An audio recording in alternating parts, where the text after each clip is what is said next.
It's me Rahul. Welcome to Richard Talks. ഇന്നലെ how was the trade yesterday? Trade എങ്ങനെ ഉണ്ടായിരുന്നു? Actually എന്താ പറയുക, ഞാൻ ഇന്നലെ പറഞ്ഞിട്ടുണ്ടായിരുന്നില്ല, എൻ്റെ ഒരു പൊസിഷൻ ഹോളിലായിരുന്നു എൻ്റെ നിഫ്റ്റിയുടെ. ഒരു നല്ല പ്രോഫിറ്റ് തന്നെ എനിക്കുണ്ടായിരുന്നു ഇന്നലെ. ആക്ച്വലി നിഫ്റ്റി എന്താണോ പാറ്റേൺ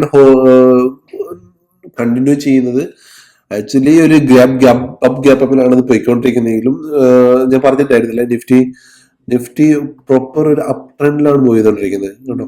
നമ്മുടെ 4th ഏപ്രിൽ മുതൽ നോക്കിക്കഴിഞ്ഞാൽ ഒരു high low high low high low high low high okay. ഈ ഹൈനെ ബ്രേക്ക് ചെയ്ത് നിൽക്കുകയാണ് ഇപ്പൊ. ആക്ച്വലി ഈ ഹൈനെ നിഫ്റ്റിയുടെ ബ്രേക്ക് ചെയ്ത് നിൽക്കുകയാണ് മുകളിലോട്ട്.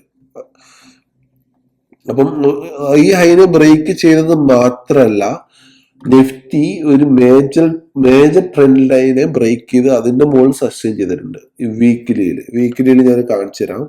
വീക്കിലിയിൽ നമ്മൾ നോക്കുമ്പോൾ വീക്കിലിയിൽ ഒരു ട്രെൻഡ് ലൈനെ നിഫ്റ്റി ഇന്നലെ ജസ്റ്റ് ബ്രേക്ക് ചെയ്ത് അതിന്റെ മുകളിലാണ് നിൽക്കുന്നത് കേട്ടോ. ഈ ട്രെൻഡ് ലൈൻ ഇത് നമ്മുടെ കോവിഡ് മുതലുള്ള ഒരു ട്രെൻഡ് ലൈനാണിത്. കോവിഡ് മുതൽ നമ്മൾ ഒരു ലൈൻ വരച്ചു കഴിഞ്ഞാൽ, ഒരു ആംഗുലാർ സപ്പോർട്ട് വരച്ചു കഴിഞ്ഞാൽ ആ ട്രെൻഡ് ലൈനെ ബ്രേക്ക് ചെയ്താണ് നിഫ്റ്റി നിൽക്കുന്നത്. ആക്ച്വലി ഞാൻ ലാസ്റ്റ് ഫ്രൈഡേ ഒരു ട്രേഡ് എടുത്തത് എങ്ങനെയാ വെച്ചാൽ, ഡേ ടൈം ഫ്രെയിമിൽ നോക്കി കഴിഞ്ഞാൽ നമ്മുടെ ഡേ ടൈം ഫ്രെയിമിൽ ഒരു ട്രെൻഡ് ലൈൻ ഉണ്ടോ. ഈ ട്രെൻഡ് ലൈനിന്റെ മുകളിൽ നിഫ്റ്റി ബ്രേക്ക് ചെയ്ത് ക്ലോസ് ചെയ്തുകൊണ്ടാണ് ഞാൻ 15th ഒരു ട്രേഡ് എടുത്തത്. ഓക്കെ, അപ്പൊ എനിക്കറിയായിരുന്നു 15th ഈ ട്രേഡ് എടുത്തത് കൊണ്ട് തന്നെ നിഫ്റ്റി ഇനി അടുത്തത് ഇതിന്റെ മുകളിലായിരിക്കും. എനിക്ക് ഓട്ടോമാറ്റിക്കലി നമുക്ക് as a price action Nifty ഇത് ബ്രേക്ക് ചെയ്തു, ഈ ട്രെൻഡ് ലൈൻ ബ്രേക്ക് ചെയ്ത് ഇതിന്റെ മുകളിൽ ക്ലോസ് ചെയ്തു. എനിക്ക് അറിയായിരുന്നു ഈ ഏരിയയിൽ എവിടെയെങ്കിലും ആയിരിക്കും നിഫ്റ്റി ഓപ്പൺ ആകുന്നത്. ഞാൻ ഹോൾഡ് ചെയ്താലും എനിക്ക് പ്രോഫിറ്റിൽ പോകുമെന്ന് എനിക്ക് അറിയായിരുന്നു. പക്ഷെ എൻ്റെ ലക്ക് ഫാക്ടറും കൂടെ നോക്കിക്കഴിഞ്ഞാൽ നല്ലൊരു ഗ്യാപ് ഡൗണിൽ ഓപ്പൺ ആയി. ഇപ്പൊ നിഫ്റ്റി ഇതിന്റെ മുകളിലാണ് നിൽക്കുന്നത് കണ്ടോ. ഈ ട്രെൻഡ് ലൈനിന്റെ മുകളിൽ നിഫ്റ്റി ഇന്നലെ ക്ലോസ് ചെയ്തിട്ടുണ്ട്. ഓക്കെ, ഒരു പോസിറ്റീവ് ക്ലോസ് എന്ന് പറയാം. അതിന്റെ മുകളിൽ തന്നെ നിഫ്റ്റി ക്ലോസ് ചെയ്തിട്ടുണ്ട് ഉണ്ടോ. ക്യാൻഡിൽ ക്ലോസ് വന്നിട്ടുണ്ട് അതിന്റെ മുകളിൽ. 1 hourലാണെങ്കിലും ക്യാൻഡിൽ ക്ലോസ് വന്നിട്ടുണ്ട് അതിന്റെ മുകളിൽ. അപ്പം നാളത്തെ ട്രേഡ് നമ്മൾ നോക്കുകയാണെങ്കിൽ നാളെ നിഫ്റ്റി ഓപ്പൺ ആയിട്ട് നിഫ്റ്റി ഈ ചിലപ്പം ചെറിയൊരു ഗ്യാപ്പ് അപ്പിലോ അല്ലെങ്കിൽ നിഫ്റ്റി ഈ ഏരിയയിൽ എവിടെയെങ്കിലും ഓപ്പൺ ആവുക. അപ്പൊ നിഫ്റ്റി ഒന്ന് പോയിട്ട് തിരിച്ച് നിഫ്റ്റി ചിലപ്പോൾ ഇതേപോലെ ഇന്ന് വന്ന പോലെ ഇന്ന് ഈ ട്രെൻഡ് ലൈനിൽ പലവട്ടം നിഫ്റ്റി സപ്പോർട്ട് എടുത്തിട്ടുണ്ടായിരുന്നു. തിരിച്ചൊരു മൂവ്മെന്റ് നിഫ്റ്റി നാളെ തരും.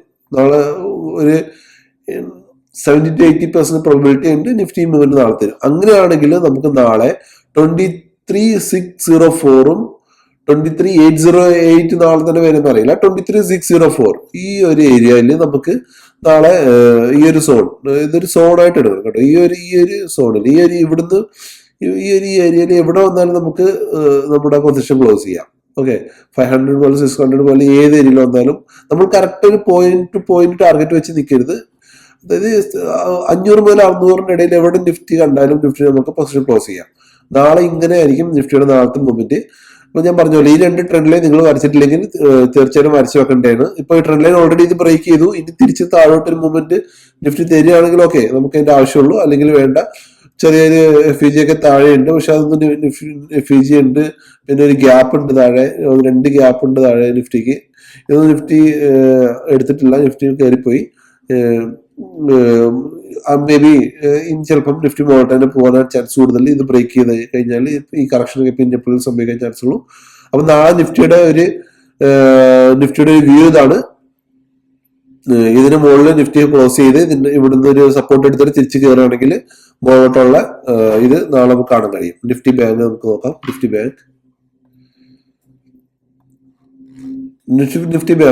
ബാങ്ക് ഇന്ന് നല്ലൊരു മൂവ്മെന്റ് അതുണ്ടായിരുന്നു. ഇന്ന് രാവിലത്തെ ഡേ ഹൈ ബ്രേക്ക് ചെയ്തിട്ട് നിഫ്റ്റി ബാങ്ക് പിന്നെയും ഏകദേശം അറൌണ്ട് 150-200 പോയിന്റ് ഇന്ന് Nifty bank കയറിയിട്ടുണ്ടായിരുന്നു.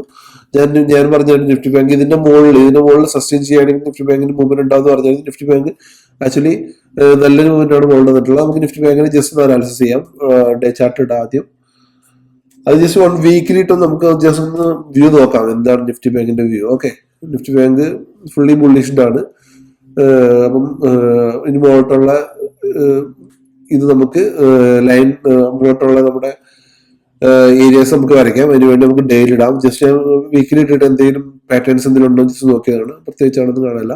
Okay, Nifty bank ഈ ഒരു ഇത് കണ്ടോ, ഈ ഒരു ക്യാൻഡിൽ നമുക്ക് എന്താ പറയുന്നത്, ഒരു ഹാമർ ആണ് അല്ലെ.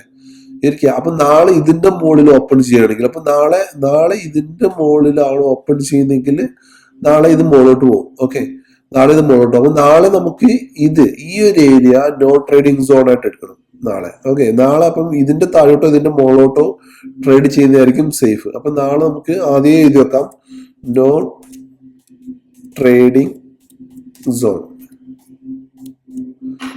ഓക്കെ, നമുക്ക് ഇത് ഇപ്പോഴേ എഴുതി വെക്കാം നോൺ ട്രേഡിംഗ് സോൺ. അപ്പൊ നാളെ ബാങ്ക് ഓപ്പൺ ആയി കഴിഞ്ഞാല് നാളെ നമുക്ക് ഈ ഒരു ഏരിയ നമ്മൾ ഓൾറെഡി എഴുതിയിട്ടുണ്ട്,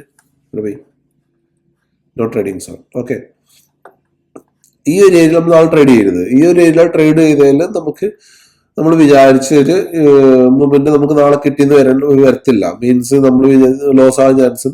പിന്നെ 5 മിനിറ്റ്സിൽ നമുക്ക് ഇങ്ങനെ ജസ്റ്റ് ഒരു സപ്പോർട്ട് വരച്ച് വെക്കാം, ഒരു ട്രെൻഡ് ലൈൻ വരച്ച് വെക്കാം. നാളെ ഇതിന്റെ അടിയിൽ ബ്രേക്ക് ചെയ്യുകയാണെങ്കിലും ഞാനൊരു ട്രേഡ് ചെയ്യാൻ പറയുന്നില്ല. നമുക്ക് എല്ലാവർക്കും എല്ലാ മൂവ്മെന്റും ക്യാച്ച് ചെയ്യാൻ കഴിയില്ല, ഇവിടുന്ന് താഴോട്ട് ഇവിടുന്ന് മുകളിലോട്ടൊന്നും. അപ്പം നമുക്ക് ഈ ഒരു ഏരിയ നോ ട്രേഡിംഗ് സോൺ ആയിട്ട് എടുക്കാം. അപ്പൊ നാളെ നിഫ്റ്റി നമ്മുടെ ഡേ ഹൈയുടെ മുകളിൽ ഓപ്പൺ ആവുകയാണെങ്കിൽ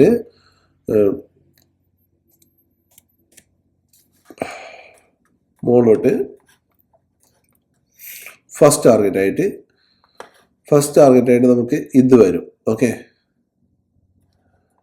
ഫസ്റ്റ് ടാർഗറ്റ് ആയിട്ട് 52886 ഇത് നമുക്ക് നാളെ നോക്കാം. 52886.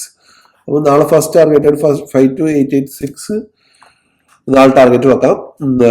അപ്പൊ നാളത്തെ നിഫ്റ്റിയുടെയും ഇത് തന്നെയാണ്, നിഫ്റ്റി ബാങ്ക് ഇത് തന്നെയാണ്. നാളെ ക്ലോസ് ആയി കഴിഞ്ഞിട്ട് നിഫ്റ്റി ബാങ്ക് മുകളിലോട്ട് ട്രേഡ് ചെയ്യുകയാണെങ്കിൽ ഇതിന്റെ മുകളിൽ ഓപ്പൺ ചെയ്ത് ക്ലോസ് ചെയ്യുകയാണെങ്കിൽ മാത്രം ട്രേഡ് എടുക്കുക. അപ്പൊ ഇതിന്റെ മുകളിൽ ഇങ്ങനെ ട്രേഡ് എടുക്കേണ്ടത് ഇവിടുന്ന് നാളെ ഓപ്പൺ ആയി ഒരു ഗ്യാപ്പിലോ എവിടുന്ന് ഓപ്പൺ ആയിക്കോട്ടെ തിരിച്ച് വന്നിട്ട് നമ്മുടെ മേജർ സപ്പോർട്ട് എടുത്തിട്ട് തിരിച്ചൊരു മൂവ്മെന്റ് വരികയാണെങ്കിൽ നാളെ ഇതിലും ട്രേഡ് എടുക്കാം. ഓക്കെ, എന്റെ വീഡിയോയിൽ ഞാൻ തന്നെ എന്റെ വീഡിയോ ഒരു മാർക്കറ്റ് കഴിഞ്ഞിട്ട് അനാലിസിസ് ചെയ്യാറുണ്ട്. എന്റെ വീഡിയോയിൽ ഞാൻ ചെയ്ത വീഡിയോയിൽ എങ്ങനെയാണ് ഞാൻ പറഞ്ഞിട്ടുള്ളത്. മിക്ക വീഡിയോയിലും അതായത് പ്രൊബിലിറ്റിയാണ് മാർക്കറ്റിൽ മാക്സിമം. എന്നാ പോലും എന്റെ വിന്നിംഗ് സ്ട്രൈക്ക് ഒരു 50 to 70 to 80% എന്റെ വിന്നിംഗ് സ്ട്രൈക്ക് മാക്സിമം പോകാറുണ്ട്. ഞാനിപ്പോ ഒരു April 1 to April 30 ഒരു ചലഞ്ചിലാണ്. ഔട്ട് ഓഫ് 9 ട്രേഡിംഗ് ഡേയ്സിൽ എനിക്ക് 7 ഡേയ്സ് പ്രോഫിറ്റും 2 ഡേയ്സ് ലോസും ഉണ്ടായിട്ടുള്ളത്. ലോസ് ഒബ്വിയസ്ലി മാർക്കറ്റ് ലോസ് ഉണ്ടാവും, പക്ഷെ നമ്മുടെ ലോസ് എപ്പോഴും നമ്മുടെ പ്രോഫിറ്റിനെക്കാട്ടി ചെറുതായിരിക്കണം. ഓവറോൾ പ്രോഫിറ്റ് നമ്മുടെ പ്രോഫിറ്റിനെക്കാട്ടി വലുതായിരിക്കണം. ഇതായിരിക്കണം നമ്മുടെ ഒരു എന്താ പറയാ ഗോൾ ഉണ്ടാവേണ്ടത്, എയിം ഉണ്ടാവേണ്ടത്. അപ്പൊ നാളെ എല്ലാവർക്കും നല്ല ട്രേഡിംഗ് സെഷൻ ആവട്ടെ. എന്റെ വീഡിയോ ഇഷ്ടമായിട്ടുണ്ടെങ്കിൽ please like, share and sub my channel. Thank you.